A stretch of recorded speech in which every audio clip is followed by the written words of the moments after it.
Good afternoon. Welcome into another edition of Talk of the Town. I am Jason Allen. Today I'm joined by Mark Patrick from Mark Patrick Seminars. Mark, first off, just want to thank you for being here with us today on Talk of the Town. Thanks again for having me on.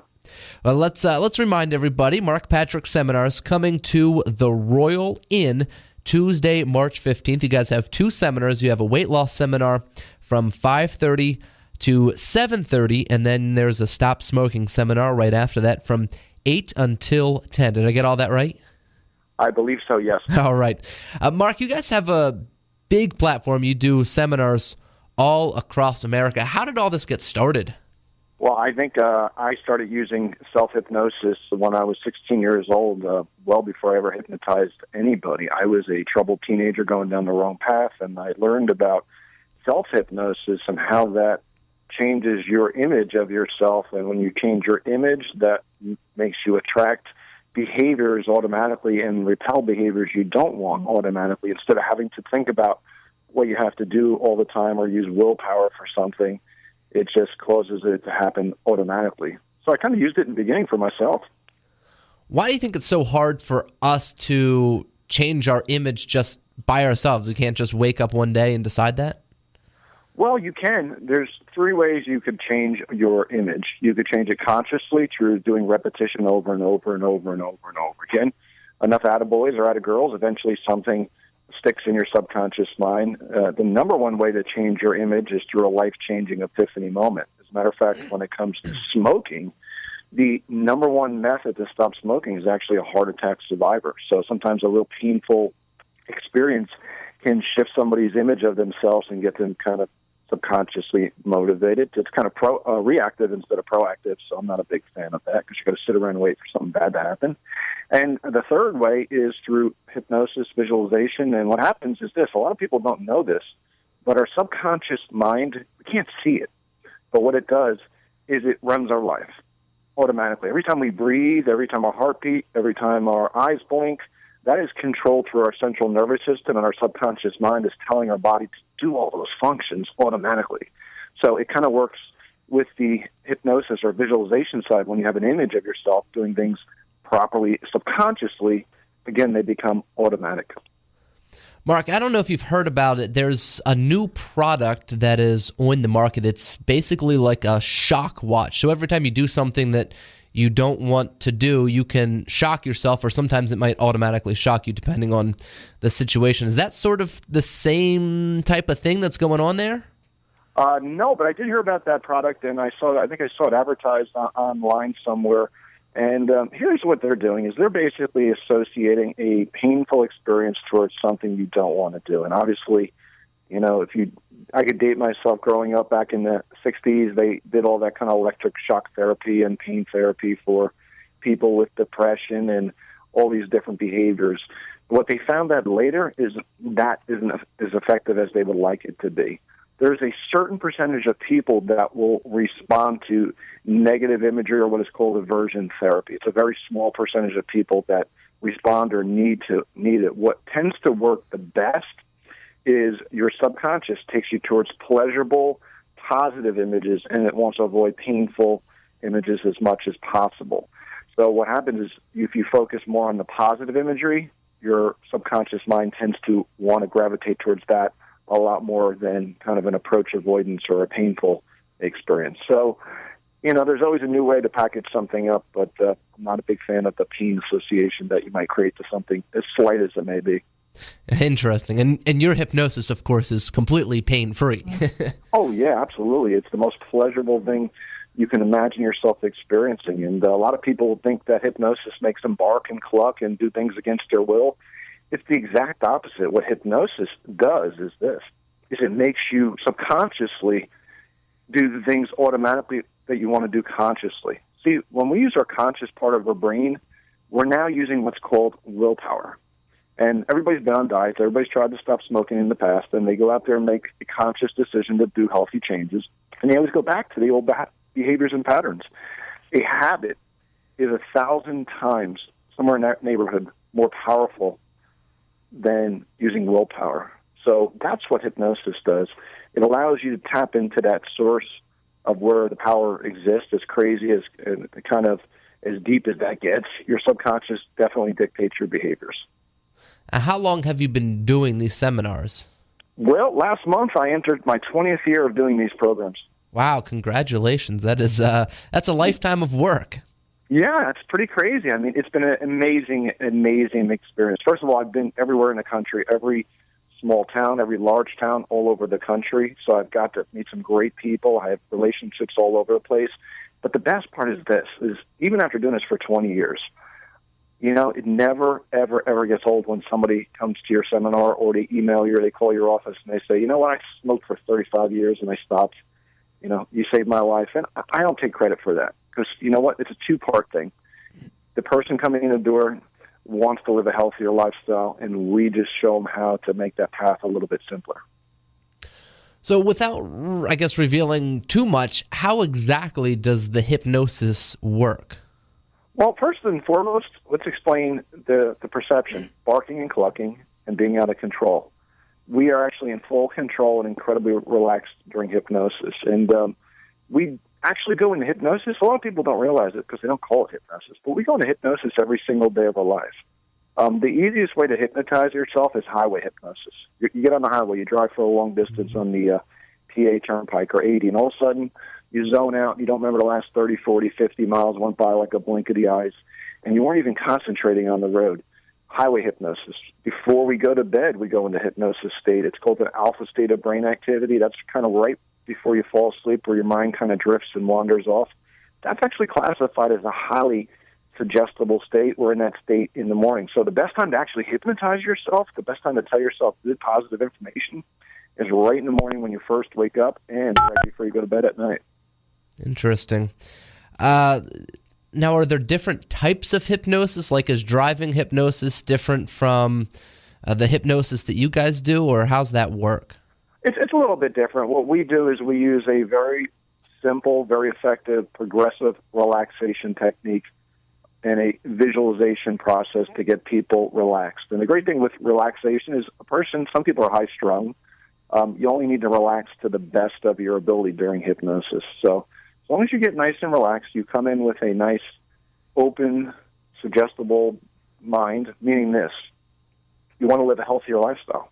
You can come in skeptical. You can come in not even sure if you can be hypnotized. That's okay. We get plenty of success stories that are very skeptical. They're usually analytical personalities, by the way.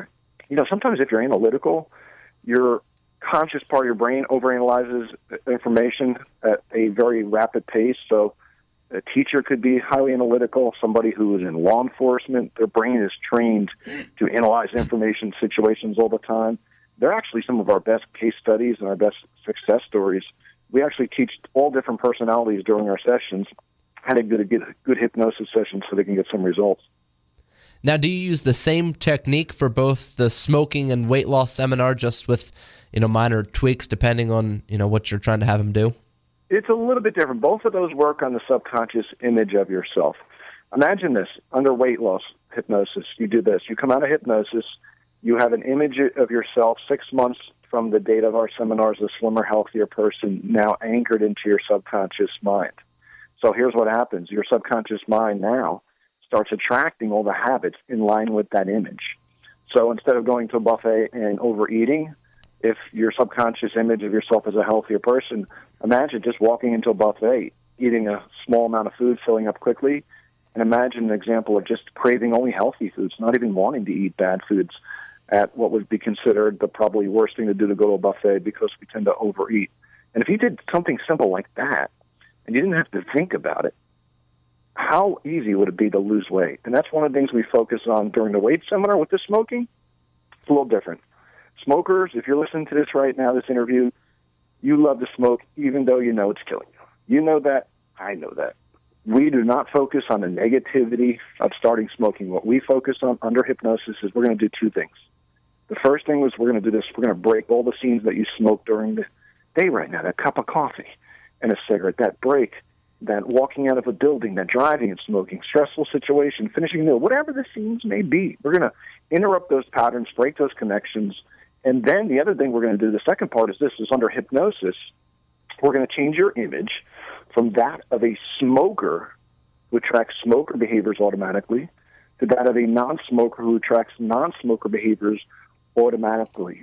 I mean, think about it. When you hang around with a non-smoker, what happens is this. They don't have to think about not smoking. They just do it automatically. And that's the same process that will take place after hypnosis. How often do you get comparisons to the movie Inception, and what are your thoughts on that? Well, I don't know if I've seen the movie Inception. If I did, I don't remember too much of it. But I think, is that the one with Leonardo? Yes. His name? DiCaprio? Leonardo DiCaprio, yeah. Actually, not too much. I think most people right now at this point know somebody that's been hypnotized before or have seen it on a talk show. There's so many different great studies on hypnosis and mind control right now as far as subconscious behaviors tying into your nervous system. More and more every day, there's always new studies coming out. So I think maybe 20 years ago, it might have been a little bit different perception. What made you want to turn this into a business? I think what turned it into a business is it kind of happened in an exact opposite. When I learned about hypnosis as I became older, I started teaching people about health and fitness and how to control their mind and certain things they needed to do and self-talk. And then everybody started saying, well, why don't you teach this to people for a living? And that's kind of how it evolved. So it really, if you told me I was going to grow up and, hey, you're going to be a hypnotist, I would have laughed in your face. I would have said, you're crazy. How many people would you say that you've helped to date, if you have an estimate? As a company, we've probably worked with, in the 20 years, at least 500,000 people or more. Yeah, we see quite a few people in this thing. Now, I'm sure that there are many other hypnotists out there who do something very similar. What do you think it is that makes your program so successful, one of the biggest? Well, I think what makes us successful is we get results. We teach people how to get results, how to use their subconscious mind, the strongest muscle in their body, to get it to do the things that they want to do versus, struggling with all these different behaviors. And I think we've taken 20 years to really fine-tune this program. And I think that the proof is in the pudding. It's in the results. It's in the success stories. And the cool part is so many people have come through our program that they're recommending it to their friends and family every time they go back. Yeah, you mentioned the results. This is your fourth time in Ridgeway. So what are some of the results that you're seeing from this area that makes you continue to want to come back? Well, we always seem to get people who come back to our seminars who refer other friends and family, so we appreciate that. And, Ridgeway is an area that you're not going to be able to find a private hypnotherapist in, so we're bringing this technology to everyone. And I think that's exciting to be able to get hypnotized locally without having to travel to, Pittsburgh or somewhere far to see a private hypnotherapist and spend hundreds of dollars on sessions. I mean, for the cost of, $49.99, $50 for a seminar, you could literally change your life. What would you say is a typical seminar size?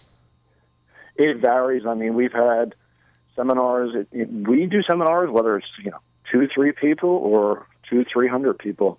So I mean, we get some pretty decent sized crowds. So sometimes 300-400 people in our rooms. So we like to try to manage it so that our clients have the best experience. Too big of a crowd sometimes gets a little bit kind of crazy for everybody. But sometimes the turnout is the turnout, and we just do our best. But the hypnosis works the same whether there is 2 people in a room or 100 people in a room.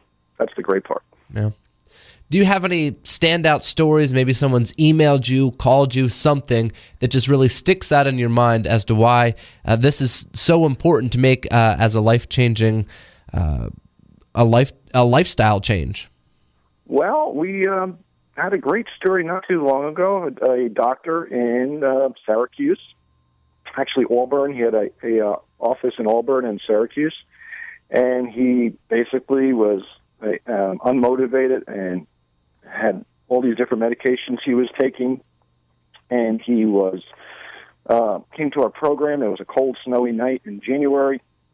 Ended up losing over 90-some pounds, but that's not the exciting part. The exciting part is he turned his life around. He went from being a couch potato to one day he woke up and he walked around, what is it, the Finger Lakes up in New York, I think it is? Mm-hmm.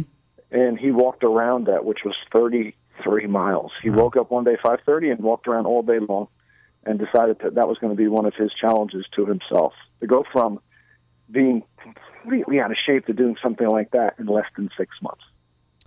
That is a pretty great story. Listen, we're talking with Mark Patrick, wrapping things up here. Mark Patrick seminars coming to the Royal Inn Tuesday, March 15th. The weight loss seminar, 5:30 to 7:30. The stop smoking seminar is from 8 to 10. And then you want to sign up, about a half an hour beforehand, Mark, would you say? Yeah, if you're going to come to the seminar, just show up about 30 minutes prior to the seminar, or you could pre-register on our website. But we usually get pretty good crowds, so I would definitely get there early because there's definitely limited seating. And your website is? MarkPatrickSeminars.com. That's MarkPatrickSeminars.com. All right, Mark, anything that you want to add here before we go? No, if you've been on this roller coaster ride of diets, if you've made New Year's resolutions, and time after time they're not coming true for you, just come invest the night in our program, and we'll teach you how to get control over the greatest muscle, the strongest muscle in your body, which is your subconscious mind.